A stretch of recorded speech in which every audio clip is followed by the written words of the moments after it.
మీరు గోపాలపురం కాన్స్టిట్యూషన్లో మీ నల్లజర్ల నియోజకవర్గం ఉంటుంది.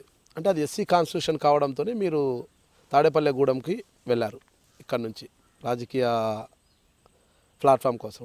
అంటే గతంలో మీకు ఉంగుటూరులో మీ మండలం ఉండేది కదా, ఉంగుటూరు కాన్స్టిట్యూషన్లో. అప్పట్లో మీకు అప్పటి మంత్రి వట్టి వసంత కుమార్కి విభేదాలు ఉండేటివి.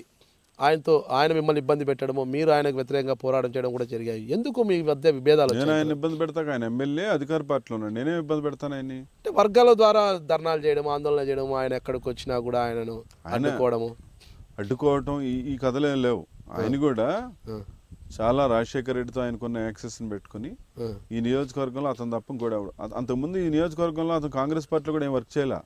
వాళ్ళ నాన్నగారు ఏదో రాజకీయంగా ఉన్నారు కాబట్టి, వాళ్ళ ఫ్యామిలీ కొంచెం రాజశేఖర రెడ్డి ఫ్యామిలీతో క్లోజ్గా ఉంది కాబట్టి దొంగచాటు టికెట్ తెచ్చుకున్నాడు. కాంగ్రెస్ పార్టీ ఏముంటే గెలిచిన తర్వాత ఉన్నాడు. ఓడిపోయిన తర్వాత మన పోటీనే చేయలే. పోటీ చేయని తర్వాత వైజాగ్లో శుభ్రంగా రెస్ట్ తీసుకుంటున్నాడు. అతనేమి ఇక్కడ ఉన్న ప్రజల కోసం కానీ, ఇక్కడ ఉన్నటువంటి అతను నమ్మిన క్యాడర్ కోసం కానీ ఒకరోజు కూడా పనిచేయలే.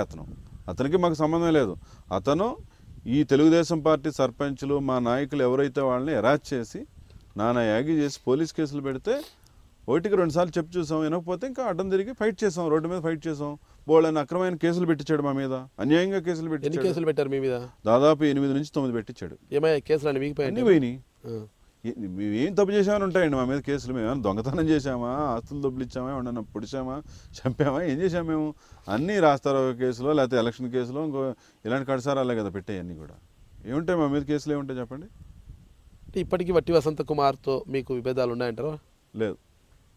5 years టర్మ్ 2004 to 9 చాలా స్ట్రాంగ్గానే ఫైట్ చేసాం. తర్వాత 9 to 14 అతను మంత్రిగా అసలు ఈ జిల్లానే పెద్ద పట్టించుకోవాలి. వాస్తవం చెప్పాలంటే వదిలేశాడు.